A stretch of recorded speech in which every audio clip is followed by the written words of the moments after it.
Hi! By occasion, I've got new Eureka Mignon Krona, which is the latest, third generation of Mignon grinders. I also have the classic model of the first generation, Eureka Mignon MCI. Interesting fact, Eureka still produces and sells this model, so you can find both modifications on the market. Thus, I'm curious what's the difference between them, especially considering the newer model, Krona, is usually cheaper. First of all, you can see that the Krona is a little bit bigger in terms of height, depth and width. But still it's very compact if compared to the most of the competitive models. Krona is named Krona because it has a timer and it can grind only by timer. While MCI also has one, but you can disable it. They changed the bean hopper, newer has a large capacity, approximately 300 grams versus 250 on MCI. They also changed its shape, fixing the problem which clients often complained about.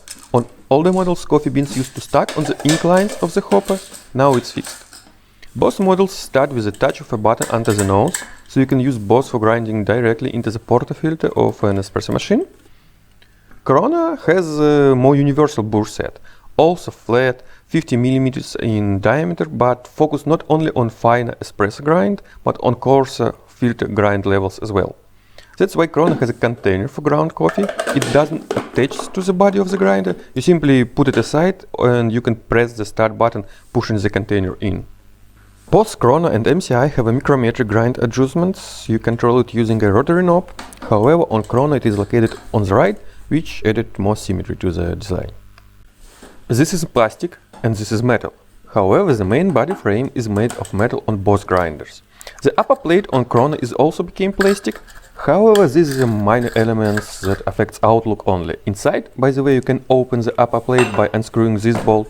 They are the same, solid metal internals, very reliable, Italian made. As you see, we have an aluminum frame. Burrs are very easy accessible. Most of the parts are interchangeable with other Eureka Mignon models. By the way, this is good for further maintenance or upgrades. The lower burr is mounted directly on the motor, while the upper burr is fixed by 3 bolts. Now let's go back to the nose, because important changes are kept inside.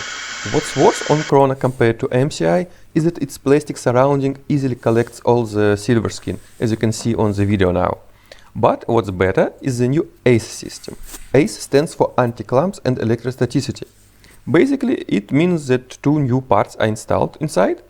This one helps to destroy all the clumps, which is good because small amount of clumps was the drawback of older Mignon.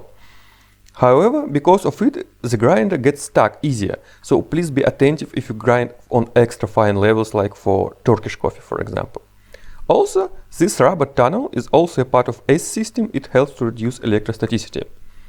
ACE also helps to deliver ground coffee with even and targeted flow. First of all, it's beautiful, but mainly it allows you to grind directly into the holder, into the dripper, into the aeropress, etc. So, just to sum up, they didn't simplify anything to make new, cheaper Eureka Mignon Krona grinder. Just few external parts become plastic, but all the internals are the same and they are solid. Even few new features are implemented. Also, new grinder is more suitable for filter coffee, but still can do a good job as your daily driver for espresso.